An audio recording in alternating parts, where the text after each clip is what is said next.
ಹುಬ್ಳಿಯ ಘಟನೆ ಏನಿದೆ, ಮಹಿಳೆಯನ್ನು ವಿವಸ್ತ್ರ ಮಾಡಿರ್ತಕ್ಕಂಥ ಘಟನೆ ರಾಜ್ಯದ ಹುಬ್ಳಿ ಸುದ್ದಿಯಾಗಿಲ್ಲ, ರಾಜ್ಯದಾಗಿಲ್ಲ, ದೇಶದ ಸುದ್ದಿಯಾಗಿದೆ. ಜನ ಕಾತರತೆಯಿಂದ ಕಾಯ್ತಾ ಇದ್ದಾರೆ ಸತ್ಯಾಂಶ ಹೊರಗಡೆ ಬರಬೇಕು ಅಂತೇಳಿ.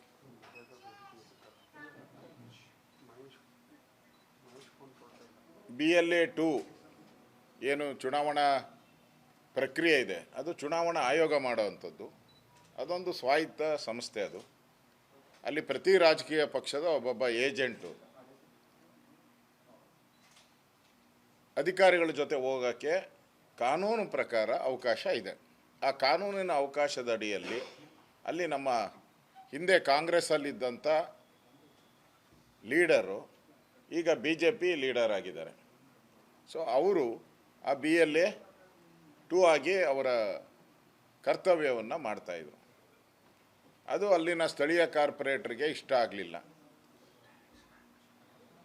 ಅವರು ಪೊಲೀಸರ ಮೇಲೆ ಧಮಕಿ ಹಾಕಿ ನಿನ್ನ 24 ಗಂಟೆಯಲ್ಲಿ ಸಸ್ಪೆಂಡ್ ಮಾಡ್ತೀನಿ ಅಂಥೇಳಿ ಧಮಕಿ ಹಾಕಿ ಈ ಹೆಣ್ಣುಮಗಳ ಮೇಲೆ ಅರೆಸ್ಟ್ ಮಾಡೋಕ್ಕೆ, ಒಬ್ಬ ಹೆಣ್ಣುಮಗಳನ್ನ ಅರೆಸ್ಟ್ ಮಾಡೋಕ್ಕೆ 40 ಜನ ಪೊಲೀಸರು ರಿಸರ್ವ್ ವ್ಯಾನ್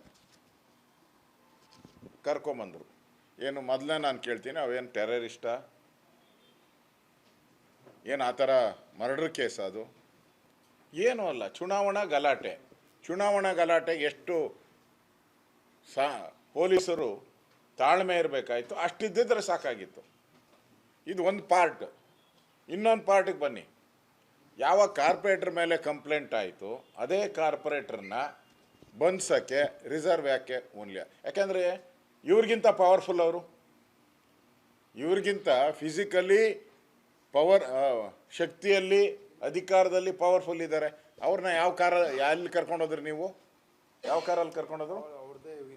ಇನೋವಾ ಕಾರಲ್ಲಿ ಕರ್ಕೊಂಡೋದ್ರು. ಹಾಂ, ಅರೆಸ್ಟ್ ಮಾಡಿದ್ರೆ ಕಾಂಗ್ರೆಸ್ ಅವ್ರಿಗೆ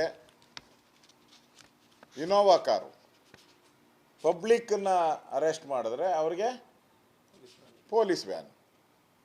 ಇಲ್ಲೇ ಸ್ಪಷ್ಟವಾಗಿ ಗೊತ್ತಾಗ್ತಾ ಇದೆ ತಾರತಮ್ಯ ಮಾಡ್ತಾ ಇದ್ದಾರೆ ಅಂತ.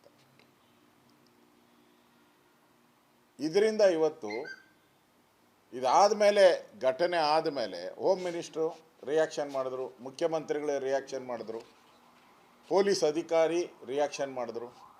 ಯಾವ ಆಧಾರದ ಮೇಲೆ ಮಾಡಿದ್ರು? ಯಾವ ತನಿಖೆ ಆಗಿತ್ತು? ಯಾವ ತನಿಖಾ ವರದಿ ಬಂದಿತ್ತು? ಸತ್ಯಾಸತ್ಯತೆಯನ್ನು ನೋಡೋ ಅಂಥದಕ್ಕೆ ಎನ್ಕ್ವೈರಿ ಆಗಬೇಕು. ಆ ಎನ್ಕ್ವೈರಿ ಆಗಿತ್ತಾ? ಏನೂ ಇಲ್ಲ. ಎನ್ಕ್ವೈರಿ ಇಲ್ಲ, ಏನೂ ಇಲ್ಲ. ರಾಜ್ಯದ ಮುಖ್ಯಮಂತ್ರಿ ಯಾರು ಅಧಿಕಾರ ಚುಕ್ಕಾಣಿ ಹಿಡಿದಾರೆ, ಅಧಿಕಾರಿಗಳು ಯಾರ ಮಾತನ್ನು ಕೇಳ್ತಾರೆ, ಆ ವ್ಯಕ್ತಿನೇ ಕ್ಲೀನ್ ಚಿಟ್ ಕೊಟ್ಬಿಟ್ರು. ಇದು ಆ ಹೆಣ್ಮಗಳೇ ಬಟ್ಟೆ ಬಿಚ್ಕೊಂಡಿದ್ದಾಳೆ ಅಂತೇಳಿ. ನಾನು ಅವ್ರು ಕೇಳಕ್ಕೆ ಇರ್ತೀನಿ, ಕತ್ತೆ ಕಾಯ್ತಾ ಇದ್ದೀರಾ ನೀವು 40 ಜನ ಪೊಲೀಸರು? ವ್ಯಾನ್ ನಿಮ್ಮದೇ, ಡ್ರೈವರ್ ನಿಮ್ಮದೇ, ಪೊಲೀಸವ್ರು ನಿಮ್ಮದೇ, ಲಾಠಿ ನಿಮ್ಮದೇ, ಕಾನೂನು ನಿಮ್ಮದೇ. ನಿಮ್ಮ ಕೈಲಿ ತಡೆಯೋಕ್ಕಾಗಲಿಲ್ವ ಹಂಗಾರೆ? ಯಾಕೆ ತಡೆಯೋಕ್ಕಾಗಲಿಲ್ಲ ಹಂಗಾರೆ? ಇದು ಶುದ್ಧ ಸುಳ್ಳು. ಯಾವ ಪೊಲೀಸರು ಇವತ್ತು ಕಳ್ತನ ಮಾಡೋಕ್ಕೆ ಇಳಿದಿದ್ದಾರೆ, 7 ಕೋಟಿ ಬ್ಯಾಂಕ್ ದರೋಡೆ ಮಾಡಿದ್ರು, ನಮಗೆಲ್ಲ ಗೊತ್ತಿರೋ ಅಂಥ ಘಟನೆ.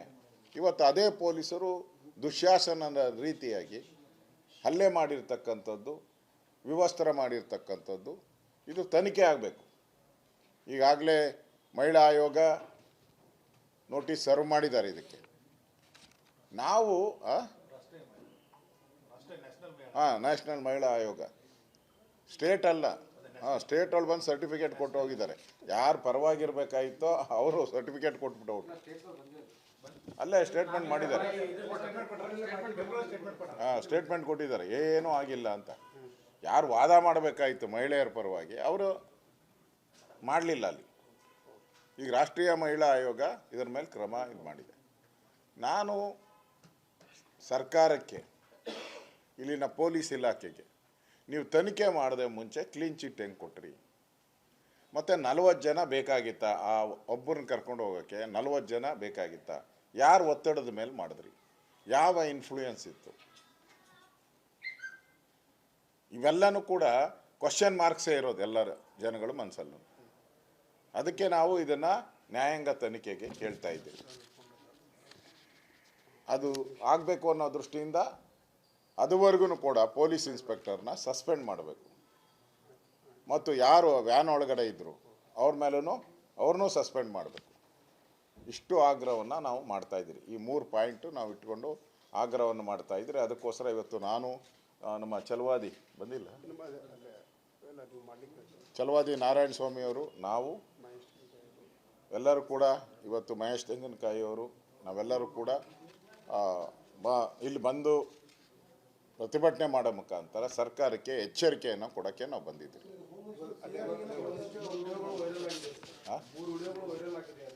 ಆಗಲಿ, ನಾನು ಬರ್ತೀನಿ ಅಂತ ನೆನ್ನೆ ಅನೌನ್ಸ್ ಆದ ತಕ್ಷಣವೇ ಒಂದು ವಾರದಿಂದ ಯಾವುದೋ ವಿಡಿಯೋನೇ ಇರಲಿಲ್ಲಲ್ಲ. ಯಾವುದಿತ್ತ ಇರಲಿಲ್ಲ. ನಾನು ಬರ್ತೀನಿ ಅಂತ ಗೊತ್ತಾದ ತಕ್ಷಣವೇ ನಾನು ಯಾವಾಗ ಅಲ್ಲಿ ಆವಾಜ್ ಹಾಕಿದೆ, ಯಾವಾಗ ಗಡುವನ್ನು ಕೊಟ್ಟಿದೆ, ಆ ವಿಡಿಯೋ ಬಿಡುಗಡೆ ಆಯಿತು. ನಾನು ಕೇಳ್ತಾ ಇರೋದು ಸರ್ಕಾರಕ್ಕೆ, ನೀವು ವಿಡಿಯೋ ಇದು ಹಿಂದಿನ ಜನ್ಮದಲ್ಲಿ ಏನಾಯಿತು ಅಂತ ನಾನು ಕೇಳ್ತಾ ಇಲ್ಲ, ಮುಂದಿನ ಜನ್ಮದಲ್ಲಿ ಏನಾಯಿತು ಅಂತ ನಾನು ಕೇಳ್ತಾ ಇಲ್ಲ, ಈಗೇನಾಯಿತು ಅಂತ ನಾನು ಕೇಳ್ತಾ ಇರೋದು. ಹಿಂದೆ ಏನಾಯಿತು, ಕಾಂಗ್ರೆಸ್ ಪಾರ್ಟಿಯಲ್ಲಿದ್ದಾಗ ಏನಾಯಿತು ನನಗೆ ಗೊತ್ತಿಲ್ಲ. ಈಗ ಏನಾಗಿದೆ ಅದು ಸರಿನಾ ತಪ್ಪು ಅಷ್ಟೇ. ಹಿಂದೆ ಏನು ಅಪರಾಧ ಆಗಿದರೆ ಕ್ರಮ ತೆಗೆದುಕೊಳ್ಳಿ, ನಮ್ಮದೇನು ಅಬ್ಜೆಕ್ಷನ್ ಇಲ್ಲ. ಏನು ಅಪರಾಧ ಮಾಡಿದ್ದಾರೆ, ಅಪರಾಧಕ್ಕೆ ಯಾರು ಕಂಪ್ಲೇಂಟ್ ಕೊಟ್ಟಿದ್ದಾರೆ, ಯಾರು ವಿಡಿಯೋ ಬಿಡುಗಡೆ ಮಾಡಿದ್ನಲ್ಲ ಅವನು ಇವ್ರ ಜೊತೆ ಇದ್ದವ್ರೆ, ಆ ಕಾರ್ಪೊರೇಟ್ರು ಇವ್ರ ಜೊತೆ ಇದ್ದವ್ರು, 3 ಇವರು ಒಟ್ಟಿಗೆ ಇದ್ದವ್ರು. ಅವಾಗ ಅದನ್ನು ಕಂಪ್ಲೇಂಟ್ ಕೊಡಲಿ, ಕಂಪ್ಲೇಂಟ್ ಕೊಟ್ಟರೆ ಅದ್ರ ಮೇಲೆ ತನಿಖೆ ಮಾಡಿ, ನಮ್ಮದೇನೂ ಅಬ್ಜೆಕ್ಷನ್ ಇಲ್ಲ. ಆದರೆ ನಾವು ಕೇಳ್ತಾ ಇರೋದು ಈಗ ಆಗಿರೋದು ಸರಿಯೇ?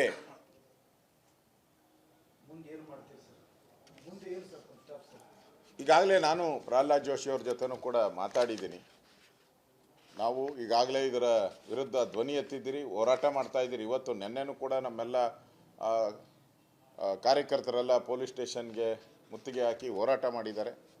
ಇವತ್ತು ನಾವು ಕೂಡ ಬಂದಿದ್ದೀರಿ. ಇದನ್ನು ಇಲ್ಲಿಗೆ ಬಿಡಲ್ಲ.